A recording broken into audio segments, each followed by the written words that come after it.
Bertahun-tahun kami dengan harta, dengan jiwa, semua habis-habisan. Bahkan banyak orang-orang yang bercerai. Tetapi hari ini udah terlibat santri. Santri disuruh jadi khotib, khutbahnya itu membaca qala Rasulullah fil Qur'anil Karim. Waalaikumsalam.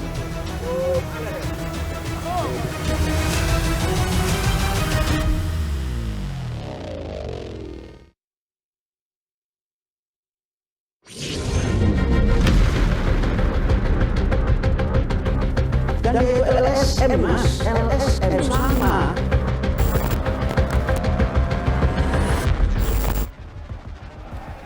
Status hukum pemimpin Pondok Pesantren Al Zaitun Panji Gumilang akan diputuskan Bareskrim dalam pekan ini.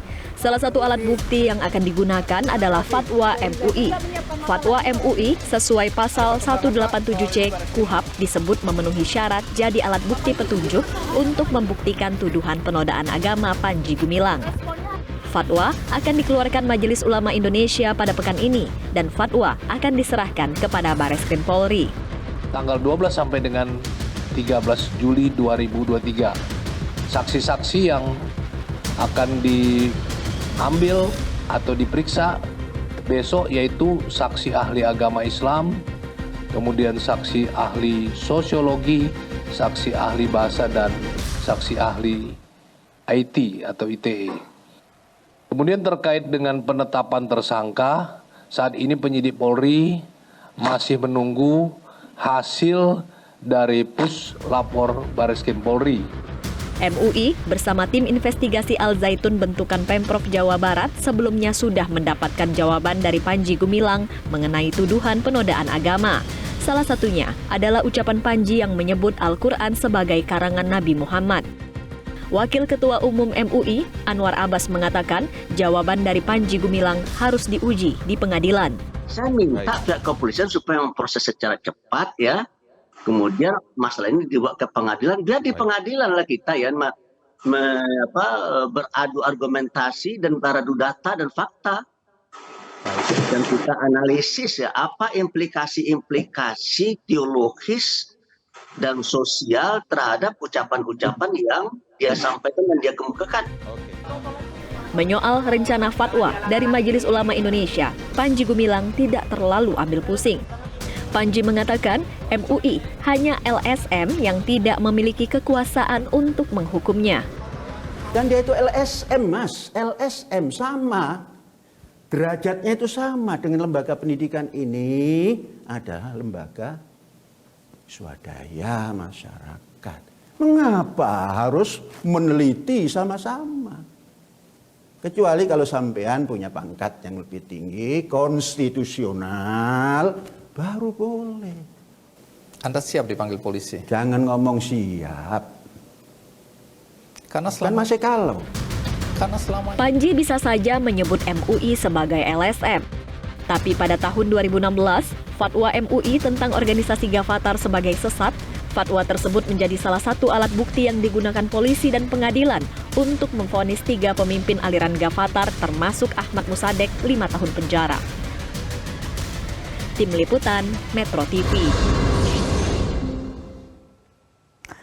Pemirsa, mengapa polisi hingga saat ini belum menetapkan tersangka dalam kasus penodaan agama Panji Gumilang? Apakah kasus tersebut belum memenuhi 2 alat bukti yang cukup untuk menetapkan tersangka? Untuk membahasnya telah bergabung melalui sambungan Zoom peneliti Setara Institut Halili Hasan dan juga staf ahli Kapolri Irjen Purnawirawan Arianto Sutadi yang akan segera bergabung. Saya dan sudah bergabung nampaknya. Selamat malam Mas Halili dan juga Pak Arianto. Selamat malam, Mbak. Selamat malam. Terima kasih sekali lagi telah bergabung bersama kami. Saya akan ke Pak Arianto terlebih dahulu. Pak Arianto, kalau melihat kasus Panji Gumilang ini kan sungguh menyita perhatian publik. Bagaimana sejauh ini perkembangan pengungkapan kasus ini? Sejauh mana kehati-hatian dalam mengungkap kasus ini membuat polisi terkesan lamban, Pak Arianto? Enggak, bukan lamban ya. Jadi memang kalau kasat mata, itu kan diramaikan bahwa Pak Panji Gumilang itu banyak sekali pelanggaran yang dilakukan ya. Mulai dulu keterlibatan NII lah, kemudian yang ajaran-ajaran yang menyimpang, tambah lagi kemarin ketemuan rekening, itu indikasi bahwa ada bukti-bukti bahwa dia itu terlibat dalam satu unsur pidana. Tetapi untuk pembuktian di dalam sistem pembuktian di Indonesia yang mengangkut due process law itu tidak gampang, harus lengkap buktinya. Nah, tugas polisi sekarang adalah mengumpulkan bukti-bukti yang terkait dengan pidana-pidana yang diperkirakan dilakukan oleh Pak Panji Gumilang itu, yaitu antara lain ya terlibat TNI apa tidak, kemudian pelecehan penodaan agama apa tidak, atau itu TPPU itu walaupun beritanya udah santer sekali daripada peneliti kan banyak yang mengutarakan, saksi-saksi banyak sekarang mengungkap, tapi kesaksian mereka itu kalau untuk teori pembuktian masih membutuhkan polisi untuk manggil para saksi tadi jadikan berita acara gitu ya. Kemudian kalau misalkan dia dulu pernah ikut FAI, harus betul-betul ada di dalam berita acara itu bahwa ini salah satu korbannya penipuan. Semacam itu. Jadi sekarang ini polisi adalah mencari bukti sebanyak mungkin yang kira-kira bisa dijadikan bukti awal. Kalau istilah dua alat bukti yang kuat itu kan itu hanya jenis alat bukti ya gitu Pak ya. Di dalam KUHP kan ada itu namanya bukti-bukti ada. Kalau dulu dokumen, sekarang tambah elektronik, kemudian keterangan saksi, keterangan ahli, kemudian petunjuk dan keterangan terdakwa. Jadi sekarang ini polisi ya kan katanya kemarin mengadakan gelar. Gelar itu kalau di dalam teori penyidikan itu ada 3. Gelar yang pertama kali sebelum dimulai penyidikan untuk menentukan apakah ini bisa masuk penyidikan. Gelar di tengah penyidikan untuk menentukan bagaimana progres. Dan gelar yang terakhir adalah kalau memenuhi unsur sudah cukup untuk dikirim apa tidak. Nah ini sekarang ini karena ini kasusnya ini sangat viral gitu ya. Jadi jadi taruhan bagi polisi supaya kerjanya betul-betul profesional. Maka polisi ya tidak dengan serta-merta seakan-akan karena desakan publik kemudian harus menyidik. Dia tetap profesional mengumpulkan sampai dia nanti berkesimpulan bahwa oh ya memang ini cukup, memang ini pidana sehingga bisa masuk kepada penyidikan gitu. Dan kemudian untuk menentukan apakah Pak Panji Gumilang itu cukup bukti ya untuk dia untuk menjerat menjadikan tersangka itu. Gitu. Baik Pak Arianto, mohon maaf saya potong tadi, tapi paling tidak ada satu kasus yang terkait dengan penodaan agama dan juga ujaran kebencian yang kami dengar sudah naik ke tahap penyidikan gitu, yang artinya sudah ada dugaan pidana begitu ya, yang kemudian harus dicarikan buktinya begitu ya. Dan kita juga mendengar bahwa ada fatwa yang akan dikeluarkan oleh MUI dan ini juga merespon permintaan dari Bareskrim sebagai bahan pertimbangan. Seberapa kuat sebenarnya fatwa MUI ini kemudian bisa dijadikan alat bukti ke depannya jika dikaitkan dengan kasus penodaan agama? Kalau penodaan agama itu yang perlu dibuktikan yang perlu dicari saksi dari polisi adalah keterangan saksi ahli hukum pidana, saksi ahli yang berkaitan dengan masalah-masalah agama, yaitu MUI itu ya. Itu nanti dibanding-bandingkan itu Bu, karena dari pihak Panji Gumilang sendiri pasti nanti juga mengajukan saksi ahli itu yang menurut dia bahwa dia itu tidak menodai agama gitu. Nah nanti semua itu dikumpulkan, polisi akan berpikir dan kolektif ya, kalau sebetulnya gini ya, penentuan itu masuk penyidikan apa tidak itu diskresi daripada polisi.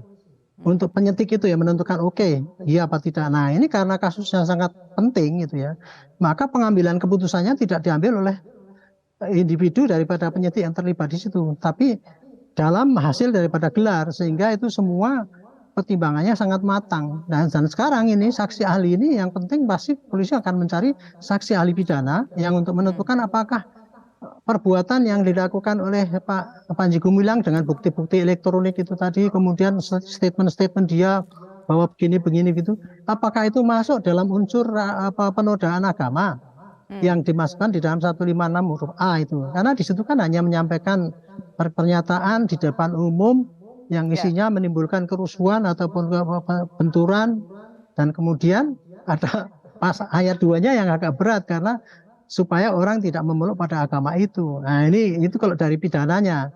Tetapi kalau untuk mengenai apakah itu sesat kemudian menimbulkan kebencian apa tidak pada ajaran agama, itu MUI tadi yang mengatakan bahwa ini memang ini termasuk sesat, ini termasuk menyimpang atau apa, itu nanti akan dijadikan polisi di dalam berkas dan itu nanti akan disodorkan ke jaksa untuk jaksa juga mempertimbangkan apakah kira-kira ini cukup bukti-bukti ini menjadi bahan untuk dakwaan untuk penodaan agama itu.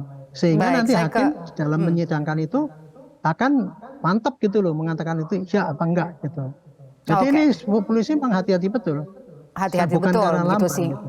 Iya. Iya, oke. Baik, saya ke Mas Halili, tapi kita harus jeda terlebih dahulu. Mas Halili, silahkan untuk menanggapi, serumit itukah begitu ya? Terkesan kalau secara gamblang, secara kasat mata, buktinya ada di mana-mana, tapi ternyata ketika harus memproses secara hukum tidak semudah itu ya. Saya akan ke Mas Halili, tapi kita jeda terlebih dahulu. Saya berikan kesempatan usai pariwara berikut ini. Tetaplah bersama kami.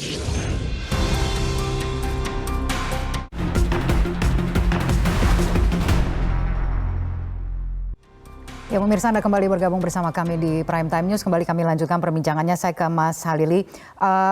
Mas Halili, kalau kita melihat dari perkembangan kasus ini dari sejak tadi paling tidak ya sudah terungkap bahwa polisi benar-benar dituntut bekerja secara profesional, ada kehati-hatian sehingga ketika kemudian kita melihat ada desakan masyarakat paling tidak ya perhatian masyarakat sekarang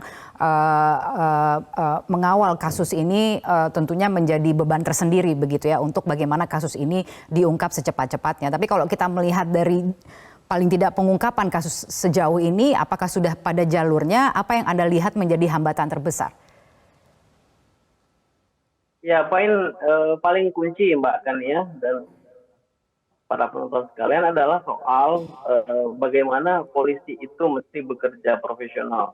Kalau kami sering menyebut bukan saja profesional, tapi juga adil. Makanya polisi memang harus hati-hati dalam satu konteks, di konteks yang lain. Jangan terjebak pada tuntutan publik ya, apalagi penggunaan pasal penodaan agama. Kami berkali-kali mengatakan bahwa studi kami menunjukkan penodaan agama itu memang sering diperlakukan seperti pasal karet yang diterapkan dalam banyak konteks kasus ya, mulai dari kasus marah sampai kasus interpretasi keagamaan.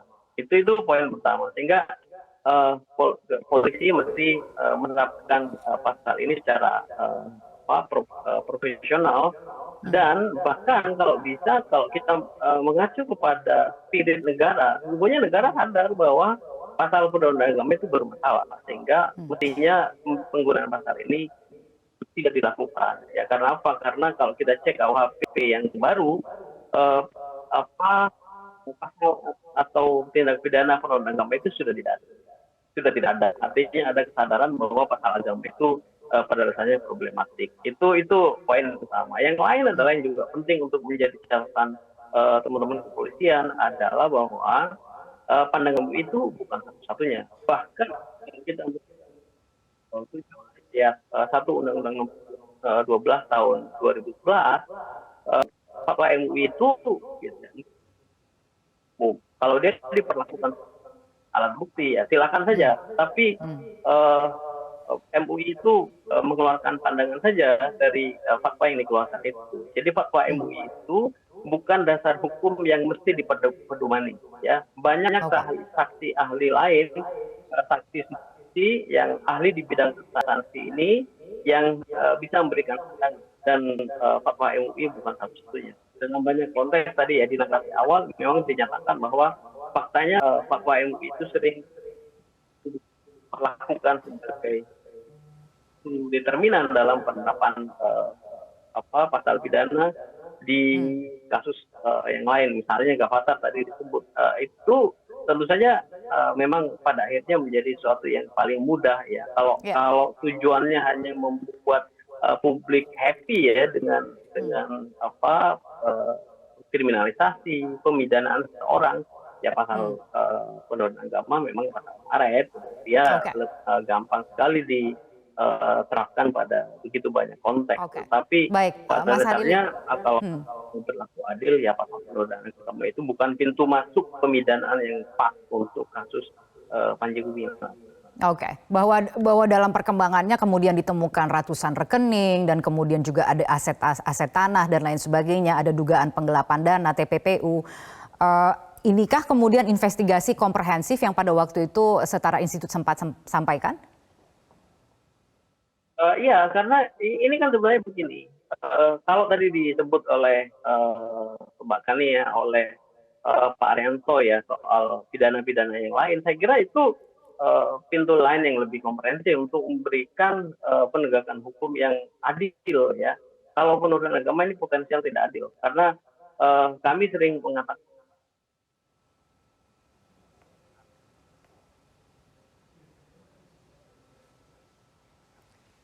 Iya, baik. Nampaknya hubungan kami terputus dengan Mas Halili. Mungkin kita masih ada waktu untuk bertanya ke Pak Arianto. Mohon maaf sekali lagi kalau begitu Pak Arianto, kemudian Mas Halili, jika masih mendengar kami harus sudahi dulu dialog kita pada petang hari ini atau malam hari ini. Terima kasih sekali lagi telah bergabung bersama kami di Prime Time News.